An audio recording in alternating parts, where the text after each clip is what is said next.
ہمارے تو اسٹوڈنٹس کو یہ پتہ نہیں ہوتا کہ علم فلکیات کے بانی مسلمان ہیں، کیمسٹری کے موجد مسلمان ہیں، جہاز رانی کے موجد مسلمان ہیں، جغرافیے کے موجد مسلمان ہیں، فزکس، علم المناظر، بصریات، اس کے موجد مسلمان ہیں۔ تین چیزیں جنہوں نے دنیا کو سب سے زیادہ متاثر کیا، کاغذ، کتب نما اور بارود، اس کے موجد مسلمان۔ 15ویں صدی میں پورے یورپ میں کوئی ایسا سائنسدان نہیں تھا، کوئی ایسا آتھر نہیں تھا جو مسلمانوں کا شاگرد نہ ہو یا ان کا ناقل نہ ہو۔ راجر بیکن جسے جدید سائنس کا بانی کہا جاتا ہے، پادری میس ایلبرٹ بزرگ، انفینسو دہم، یہ سب مسلمانوں کے شاگرد تھے یا ان کے ناقل تھے۔ اور دور نہ جائیں، یہ 1.5 صدی قبل جرمنی کا دریا ہے رائن، اس کے ایک کنارے پر جرمنوں کی بستی تھی، دریا کے دوسری جانب فرانسیسی فوج ٹھہری ہوئی تھی۔ ہر سال جب جرمن یہ بستی کی فصل پکتی تو فرانسیسی دریا عبور کر کے آتے اور اسلحے کے زور پر ساری فصل کٹواتے اور واپس چلے جاتے۔ تو جرمنوں نے جب اس پہ غور و خوض کیا تو اس کے بعد انہوں نے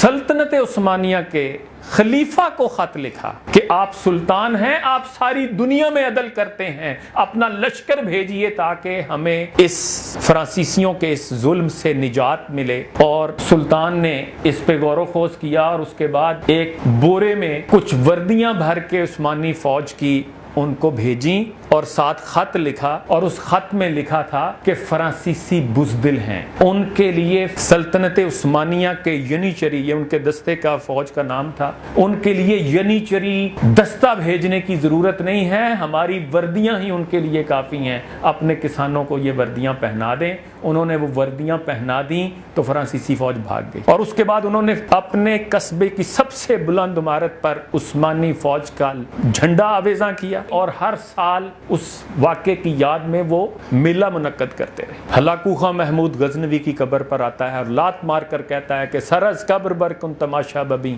دلیران توراں با ایراں زمیں، اٹھ قبر سے سر نکال اور دیکھ کے توران کا بہادر سپا سالار آج تیری سرزمین پہ قابض ہے۔ تو مورخ لکھتا ہے کہ جب وہ وہاں پڑا ہوا شاہ نامہ فردوسی کا پہلا ورق الٹتا ہے تو جو جواب پڑھنے کو ملا وہ پڑھ کر اس کے ماتھے پر پسینہ آ گیا۔ وہاں یہ درج تھا کہ چوں از خالی شیراں شود مرغزار، کند ربائے لنگ دروے شکار، کہ جب مرغزار اور جنگل شیروں سے خالی ہو جاتے ہیں تو لنگڑی لومڑیاں وہاں شکاری بن جاتی ہیں۔ اور اس میں کہتا ہوں عظیم الشان ماضی کی تصویر کشی بھی اقبال نے خوبصورت انداز میں کی کہ تھے ہم ہی ایک تیرے مار کاراؤں میں، خشکیوں میں کبھی لڑتے کبھی دریاؤں میں، دی اذانے کبھی یورپ کے کلیساؤں میں، کبھی افریقہ کے تپتے ہوئے صحراؤں میں، شان آنکھوں میں نہ جچتی تھی جہانداروں کی، کلمہ پڑھتے تھے ہم چھاؤں میں تلواروں کی، ٹل نہ سکتے تھے اگر جنگ میں اڑ جاتے تھے، پاؤں شیروں کے بھی میدان سے اکھڑ جاتے تھے، تجھ سے سرکش ہوا کوئی تو بگڑ جاتے تھے،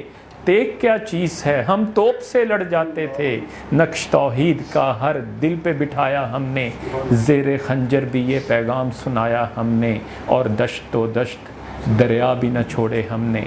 بحر ظلمات میں دوڑا دیے گھوڑے ہم۔ یہ ہمارا ماضی تھا، اور پھر اقبال ہمیں شرم دلاتے ہیں کہ تھے تو آباب وہ تمہارے ہی، مگر تم کیا ہو ہاتھ پر ہاتھ دھرے منتظر فردا، تجھے آبا سے اپنے کوئی نسبت ہو نہیں سکتی، کہ تو گفتار وہ کردار، تو ثابت وہ سیارہ، گوا دی ہم نے جو اسلاف سے میراث پائی تھی، سریا سے زمیں پر آسمان نے ہم کو دے ماری۔